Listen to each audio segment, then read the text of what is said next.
బులెటిన్లో మరో breaking news చూస్తున్నాం. బీఆర్ఎస్ కు పోయింది అధికారం మాత్రమే, పోరాటం కాదని బీఆర్ఎస్ వర్కింగ్ ప్రెసిడెంట్ కేటీఆర్ పేర్కొన్నారు. కరోనా సమయంలో కేసీఆర్ స్పీచ్ కోసం తెలుగు రాష్ట్రాల ప్రజలు ఎంతో ఆసక్తిగా ఎదురుచూసేవారన్నారు. కరోనా సమయంలో కార్మికులను అన్ని రంగాల్లో ఆదుకున్న ముఖ్యమంత్రి కేసీఆర్ను గుర్తు చేశారు. కేంద్ర కార్మిక శాఖ మంత్రిగా ఉన్నప్పుడే కేసీఆర్ బీడీ కార్మికులందరికీ ఇండ్లు మంజూరు చేశారన్నారు. కష్టకాలం వచ్చినప్పుడే నాయకత్వం యొక్క విలువ తెలుస్తుందన్నారు. 9,000 ఉన్న జీతాన్ని 27,000 చేశారని, హోంగార్డుల వేతనాలు పెంచారని గుర్తు చేశారు. మీ అందరికీ కూడా హృదయపూర్వకంగా నమస్కారాలు. చాలా చక్కటి కార్యక్రమం. రాంబాబు యాదవ్ గారికి మనస్ఫూర్తిగా నా అభినందనలు.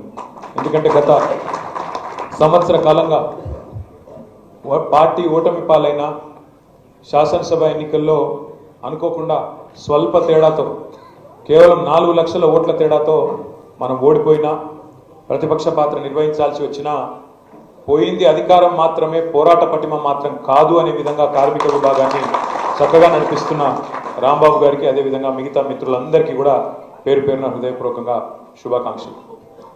నిజంగా కూడా ఇవాళ మీరు మాట్లాడిన మాటలు, మీరు చెప్తున్న ఒక్కొక్క సందర్భం, అన్నా కేసీఆర్ మాకు ఇది చేసిండు, కేసీఆర్ మాకు అది చేసిండు 9 ఏళ్లలో అంటే, నేను పెద్దలు మత్స్యనాచారి గారు మేము ఒకరి ముఖాలు ఒకరు చూసుకుంటా ఉన్నాం, అనుకుంటా ఉన్నాం. సార్ గిన్ని చేసిండా అని మేమే అనుకునే పరిస్థితి. నిజంగా కూడా గిన్ని చేసిండా, గిన్ని పనులు చేసిండా. జూన్ 2 నాడు అధికారంలోకి వస్తే, జూన్ 21 నాడే హమాలీలను పిలిచిన ముఖ్యమంత్రి, మొదటి 15 రోజుల్లో హమాలీలను పిలిచిన ముఖ్యమంత్రి భారతదేశంలో ఎవరైనా ఉన్నారా అని మాది మేమే అనుకుంటా ఉన్నాం.